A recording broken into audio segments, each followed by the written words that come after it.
Bismillahirrahmanirrahim. Assalamualaikum warahmatullahi wabarakatuh. Alhamdulillahirabbil alamin wa bihi nasta'inu ala umuri dunya waddin wa ala alihi wa sahbihi ajma'in. Allahu ghayatuna wal ikhlasu mabda'una wal islahu sabiluna wal mahabbatu syi'aruna. Nu'ahidullah ala sidqi wal ikhlasi wal yaqini. Amma ba'd. Santriwati, Masya Allah, gimana kabarnya? Semoga kalian semua baik-baik aja ya. Semoga Allah selalu melindungi para santriwati Pondok Pesantren Biru Mahabbah, dan Allah berikan keistiqomahan dalam menuntut ilmu, juga dalam mengamalkannya. Amin ya Allah ya Rabbal alamin. Santriwati yang Anda cintai karena Allah, afwan, Anda baru berkabar. Qadarullah, hari ini Anda masih melaksanakan isolasi mandiri bersama keluarga. Doakan kami, semoga kami segera sehat seperti sedia kala, supaya kajian hadis Arba'in An-Nawawiyah ini bisa dilaksanakan seperti biasanya secara offline. Amin ya Allah ya Rabbal alamin. Baik santriwati, sebelumnya kita berdoa terlebih dahulu. Bismillahirrahmanirrahim. Allahumma sholli ala Sayyidina Muhammad wa ala ali Sayyidina Muhammad. Allahumma aghnina bil ilmi wa zayyina bil hilmi wa akrimna bit taqwa wa jammilna bil afiyah. Allahumma tahhir arsilatana minal kidbi wa qulubana minan nifaqi wa a'malana minar riya'i wa absaruna minal khiyanah. Innaka ta'lamu kha'inatal a'yuni wa ma tukhfis sudur. Amin ya Allah ya Rabbal alamin. Baik santriwati yang Anda cintai karena Allah, alhamdulillah hari ini kita akan mempelajari hadis ketujuh, yaitu mengenai tentang agama adalah nasihat. Hadisnya sudah ditulis ya. Baik santriwati. An Abi Ruqayyah, dari Abu Ruqayyah. An Abi Ruqayyah, dari Abu Ruqayyah. Tamim bin Ausi, Tamim bin Aus. Ad-Dari radhiyallahu anhu, semoga Allah meridhoinya.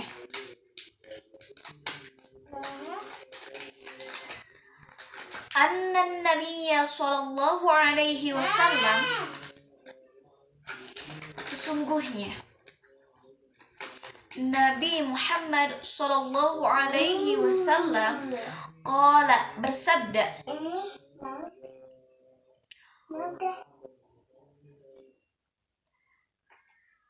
ad-dinun nasihatu, ad-dinun nasihatu, agama adalah nasihat.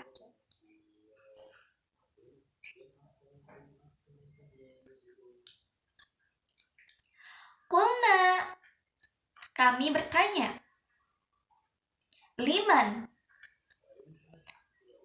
bagi siapa? Liman, bagi siapa?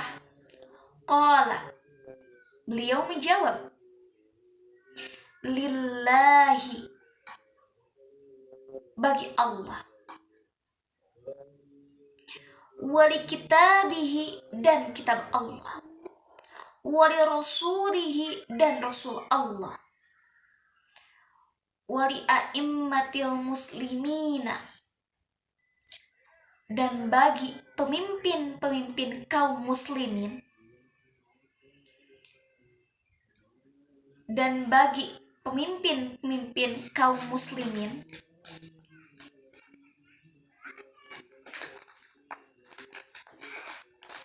wa ammatihim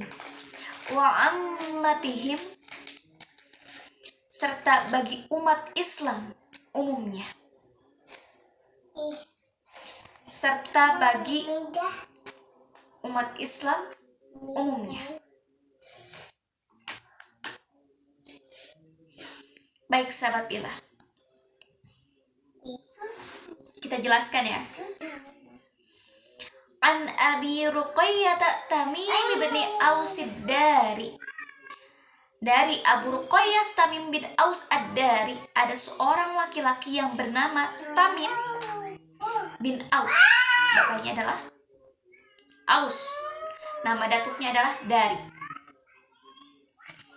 dan dia memiliki seorang anak perempuan yang bernama Ruqayyah. Beliau dipanggil sebagai Abu Ruqayyah. Tamim awalnya adalah seorang Nasrani. Beliau masuk Islam pada tahun ke-9.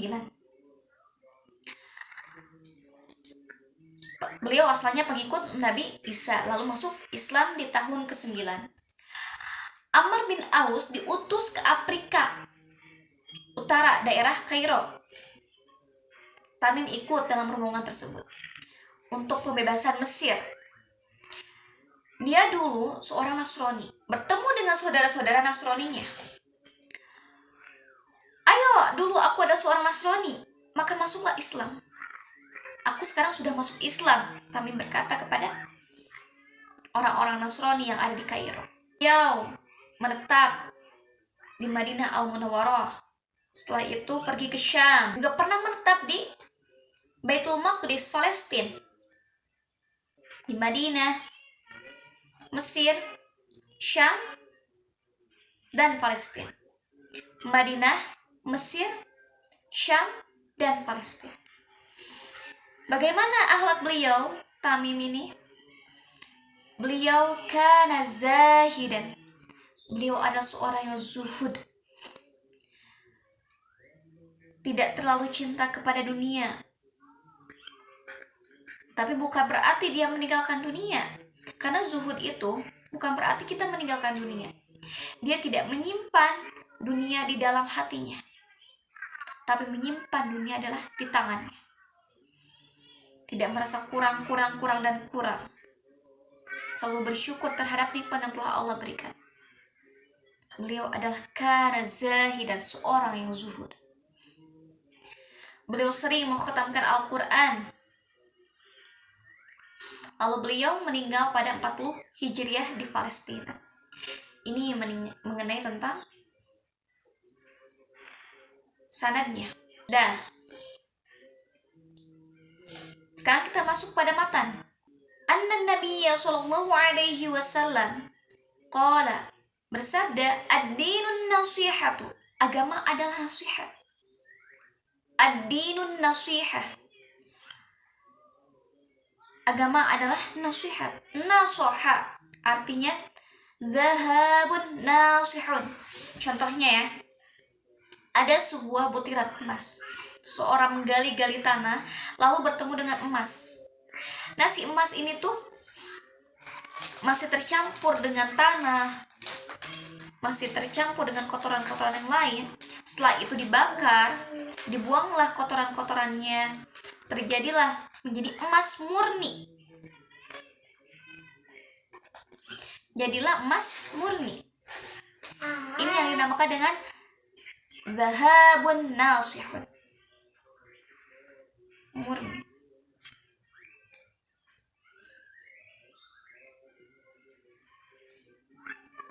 Maka makna ad-dinun nasihah, agama adalah nasihat, adalah kemurnian, ketulusan.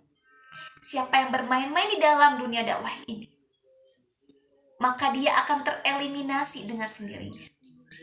Misal, seorang pemuda masuk ke dalam organisasi Islam, menjalankan dakwah bersama, tetapi ada niat dan maksud lain, maka hal tersebut akan tereliminasi dengan sendirinya. Kalau niatnya bukan karena Allah.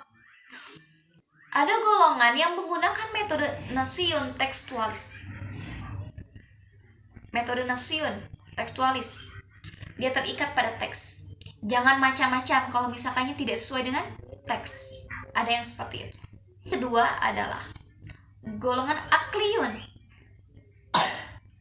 yang berpegang pada akal. Satu lagi, golongan irfaniyun, mengandalkan intuisi. Dia tidak berpegang pada teks, tidak juga berpegang kepada akal. Syekh Ali Mahmud mengatakan dalam kitabnya Alhamdulillah hadhihi hayati, dalam pengamatan saya, aliran tekstualis, aliran rasionalis, dan intuisi, ketiga ini akan bersatu. Yang menyatukan mereka adalah wa ma umiru illa liya'budullaha mukhlishina lahuddin.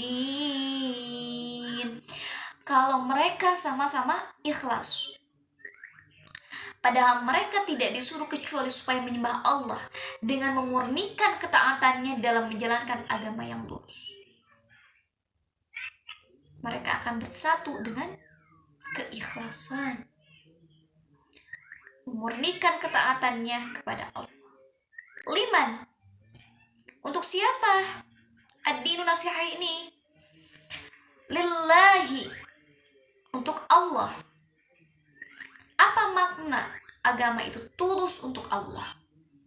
Murnikan Allah, jadikan Allah sebagai satu-satunya Tuhan yang kita cintai.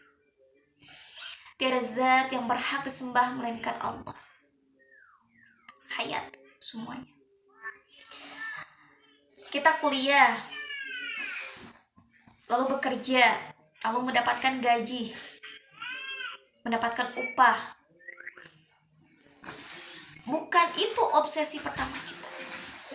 Luruskan niatnya. Semuanya hanya karena Allah. Mendapatkan gaji, mendapatkan upah itu memang manusiawi. Digunakan untuk makan, digunakan untuk minum, digunakan untuk kehidupan sehari-hari, kebutuhan sehari-hari kita. Itu manusiawi. Tapi ketika kita mengajar, ketika kita mengajar di sekolah-sekolah, mungkin ada yang mengajar di sekolah, lalu menjadi dosen di Universitas Islam, dalam mengajar tersebut itu harus lillah, harus karena Allah, bukan gaji, bukan upah yang paling utama yang kita harus kejar. Itu bukan obsesi pertama dalam meraih dunia. Allah Subhanahu wa ta'ala berfirman di dalam surat Al-Kahfi ayat 110. A'udzu billahi minasyaitonir rajim. Faman kana yarju liqa'a rabbih falyamal 'amalan shalihan wa la yusyrik bi'ibadati rabbih ahada. Barang siapa yang berharap perjumpaan dengan Tuhan, maka hendaklah ia mengerjakan amal yang sholih, dan janganlah ia mempersekutukan seorang pun dalam beribadah kepada Tuhan. Dalam amalan apapun, sahabat bilang, dalam amalan apapun santriwati, kita laksanakan hanya karena Allah. Kalau Allah menjadi tujuan utama, dunia nomor sekian, ketika dia mendapatkan dunia juga dia tidak akan sombong. Dia akan mengatakan ini adalah karunia dari Allah. Dan ketika dia tidak mendapatkan dunia, maka dia akan mengatakan, Allah memiliki rencana yang lain. Dan takdir Allah itu pasti baik. Jadikan Allah nomor 1. Allahu ghayatuna wal ikhlasu mabda'una. Yang merusak tauhid seperti kisahnya Qarun. Aku misalkan ya, aku bisa mengajar seperti ini karena aku belajar sendiri, aku udah hebat. Atau ketika seorang memiliki sebuah karya, ini adalah hasil diriku sendiri. Atau ada yang bekerja, dia menghasilkan uang, ini adalah hasil kerja kerasku, maka rusaklah tauhid. Allah Subhanahu wa Ta'ala berfirman di dalam surat Al-Qasas ayat 78, ini adalah kisahnya Qarun karena kesombongannya. A'udzu billahi minasyaitonir rajim. Qala innama utituhu ala ilmin 'indi. Qarun berkata, sesungguhnya aku hanya diberi harta itu karena ilmu yang ada pada diriku. Ini adalah kesombongannya Qarun bagi kitab Allah, wali kitabihi, dan bagi kitab Allah, Al-Quran. Kita membacanya, menghayati, memahami isi kandungan Al-Quran, karena Al-Quran salah satu cara untuk meraih cinta Allah. Kita ingin berkeluarga dengan Allah, maka bacalah Al-Quran. Kita ingin berinteraksi dengan Allah, maka bacalah Al-Quran. Kita ingin meraih cinta Allah, maka bacalah Al-Quran. Wali rasulihi, dan bagi Rasul Allah.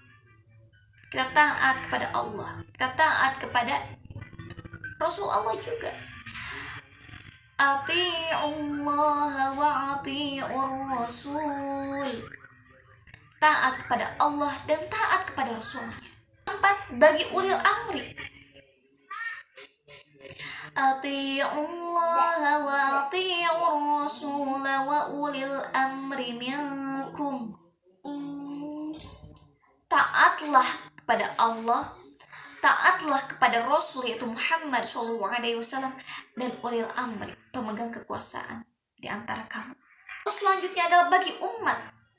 Kita menjadi seorang muslimah, kita harus berusaha menjadi seorang muslimah yang bermanfaat untuk umat. Saling mengingatkan. Pelajaran yang terdapat di dalam hadis ini adalah, yang pertama adalah agama Islam terdiri tegak di atas upaya saling menasihati. Maka kita harus saling menasihati. Allah Subhanahu wa Ta'ala berfirman di dalam surat Az-Zariyat ayat 55. A'udzu billahi minasyaitonir rajim. Wa dzakkir fa inna dzikra tanfa'ul mu'minin. Dan tetaplah memberi peringatan, karena sungguhnya peringatan itu bermanfaat bagi orang-orang yang beriman. Peringatan itu bermanfaat, insya Allah. Kita berusaha untuk menjadi seorang muslimah yang bermanfaat untuk umat. Lalu di dalam surat Ali Imran ayat 110. A'udzubillahi minasyaitonirrajim. Kuntum khaira ummatin ukhrijat linnas ta'muruna bil ma'ruf wa tanhauna 'anil munkari wa tu'minuna billah. Kamu umat Islam adalah umat terbaik yang dilahirkan untuk manusia, karena kamu yang mengajak kepada kebaikan, mencegah segala kemungkaran, dan beriman kepada Allah. Ajak umat untuk melakukan kebaikan dan mencegah segala kemungkaran. Namun, nasihat wajib dilakukan sesuai dengan kemampuan kita. Di dalam sebuah hadis dikatakan, Man ra'a minkum munkaran falyughayyirhu. Barang siapa di antara kalian melihat suatu kemungkaran, falyughayyirhu biyadihi, maka ubahlah dengan tangannya. Fa illam yastati, namun jika tidak mampu, bilisanihi, maka dengan lisannya. Fa illam yastati, maka jika tidak mampu, fa biqalbihi, maka dengan hatinya. Wadzalika, dan itu adalah ad'aful iman, selemah-lemahnya iman. Rawahu Muslim. Hadis ini diriwayatkan oleh Muslim. Bahwa hadis ini memerintahkan kita untuk saling menasihati. Agama Islam berdiri tegak di atas upaya saling menasihati. Maka kita harus saling menasihati. Sahabat Billah, semoga santriwati tetap semangat dalam menuntut ilmu walau kita laksanakan secara online. Sampai dengan minggu depan, tetap semangat. Semoga Allah selalu melindungi santriwati dan Allah berikan kesehatan juga untuk para santriwati pondok pesantren Biru Mahabbah Sukabumi. Inilah yang dapat Ana sampaikan. Mohon maaf jika ada kesalahan, tentu itu datangnya dari Al-Faqiroh sendiri, dan jika ada benarnya itu datangnya dari Allah Subhanahu wa taala. Usikum binafsi wa taqwallah. Wassalamualaikum warahmatullahi wabarakatuh.